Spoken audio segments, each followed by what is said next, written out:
Alrighty guys, so this is my 93 ZJ Jeep. Just kind of want to go over some stuff with you guys.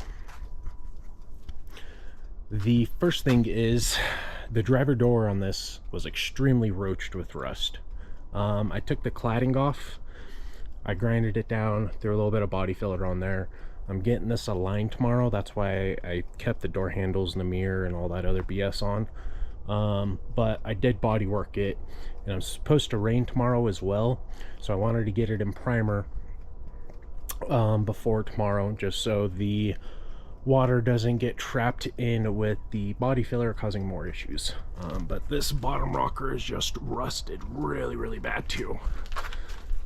But anyway, for people wondering, 97 door will fit on a 93 ZJ. What I had to do is take the interior panel off, take all the wiring out, and transfer the wiring from the 93 onto the ZJ. The only thing that is different is the lock. Other than that, the power window work, power mirrors work, power door locks work, all that fun stuff. What I'll do is I'll probably go replace the other door because it's rusted on the bottom as well with the other Jeep that was at the junkyard with that 97, and I'll have a locksmith come out and cut me a new key for these locks, and then I don't even have to worry about it. So I have the hood already done in primer, front fenders in primer.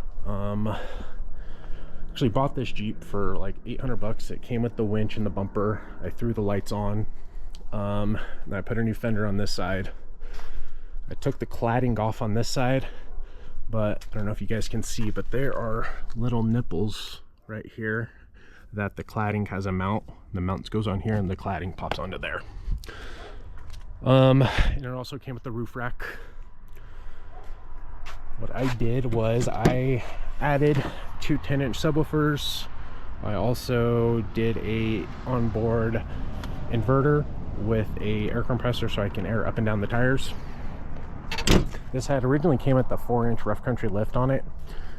I had put a 3-inch puck lift, or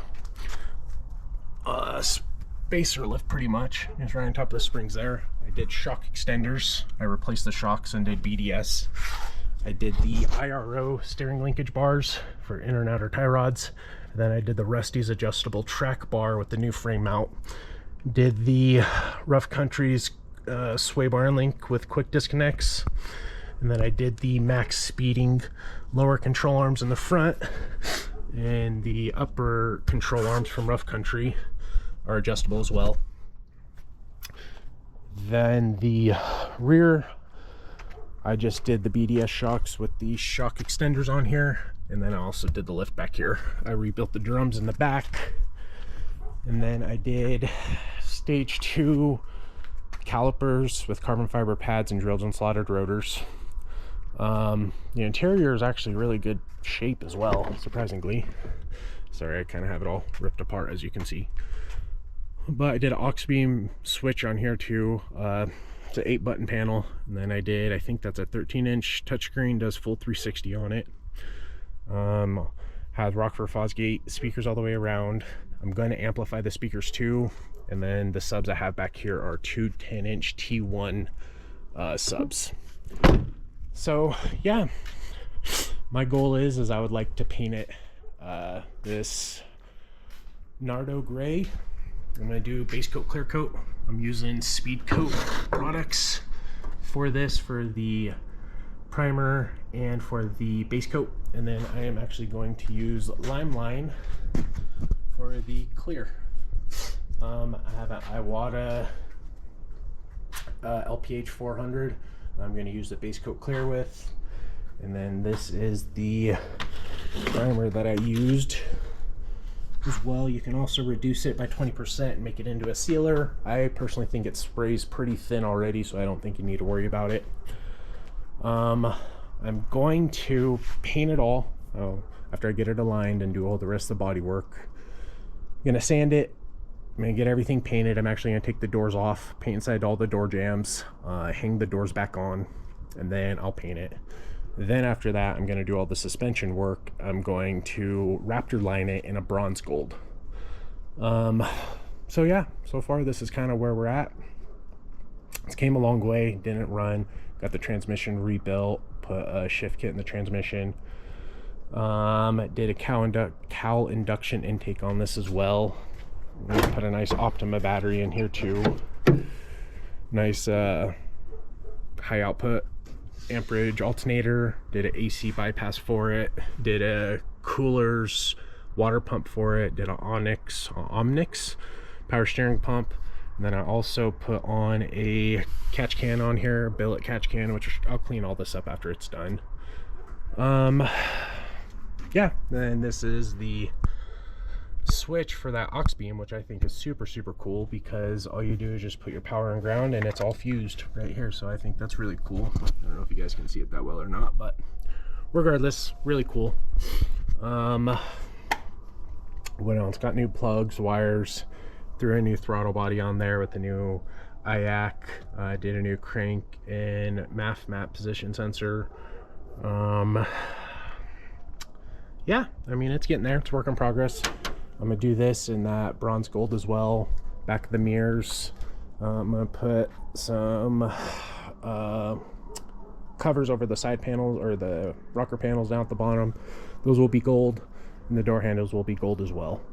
So I think it'll kind of bring everything together with my vision, because when I go to paint it with that Nardi gray, I'm actually going to put some gold pearl in there, and I'm going to make it a tri-stage. What I'll do is I'll paint it, I'll put the gold pearl in it, and then I'll go into clear coat. And I think it'll look legit. I'll paint all the inside of the wheel wells nice black Raptor line, get those really cleaned up, and do all that fun stuff. This also does have a 231 TK swap in here. I did kind of do my own exhaust as well. I don't know the exact exhaust this is, but I took the cat out and just pretty much put a big resonator on here. Did a 90 out, pretty much right behind the passenger door, right in front of the tire. Welded a little hang on there, did some clamps. Had to get a custom front drive shaft made, custom rear drive shaft made. And yeah, did front and rear diff covers, threw a new starter in here, new fuel pump in here. I also got a tow hitch from the junkyard for 50 bucks. It's a 7,500 pound class 3 rated hitch. I'm going to do that in gold as well. I'll get all new hardware for it. And from my understanding, you just drop the skid plate down that covers the gas tank, and they go in the same spots for that. So I think that'll look real good to it. I did front and rear cameras as well. So yeah, this is kind of a little breakdown of it. Don't think I'm missing anything else. I would like to do a redhead steering gearbox with the bigger drop down Pitman arm, and I also bought Rusty's add a stabilizer kit for it, so I'll have two steering stabilizers in the front. So technically this has 70 inches of lift, or 7 inches of lift, I'm sorry, with 33-inch tires. I have a little bit of 40 inches from the bottom of the tire to the beginning of my fender. And I had made sure the pinion angle was set real good when they first did the alignment, when I did my upper and lower adjustable control arms, because I hate when I rub. Like when I'm off-roading, last thing I want to do is make a turn, full crank, and rub on the back side of the fender. So I made sure they kicked it as far forward as they could. So now I can do full crank left and right, even with it flexed, and it don't rub. So definitely think that's a good start. I did LEDs for everything. All the headlights, interior lights, and backlights were all done. Neutral safety switch, had to replace that because my reverse lights had went out. So replaced the neutral safety switch to get my reverse lights going back again. They actually have two of them. You have a park shift interlock and your actual NSS. The NSS is located right here. Actually, I'll show you. Your NSS is actually located pretty much right in here. You will see a plug right pretty much behind your transmission lines, and that is the one that goes to your NSS switch. In the shift linkage, I had actually just used the stock shift linkage and just modified it for the 231 TK swap, so that worked out good. And yeah, I replaced my front CV shafts too. I did the upgraded ones, and I'm drawing a blank on them, but I did those along with Rough Country upper and lower non-adjustable ball joints. From what all of my understanding and reading is, if you do some heavy off-roading, you don't want to do adjustable ball joints because those will come out of a adjustment and it'll fuck your alignment up pretty good. Sorry for my language, by the way. But that is kind of where we're at. These are Pro Comp wheels, and these are just cheap Federal, I don't know, Ching Chong tires from China pretty much, but it's a start.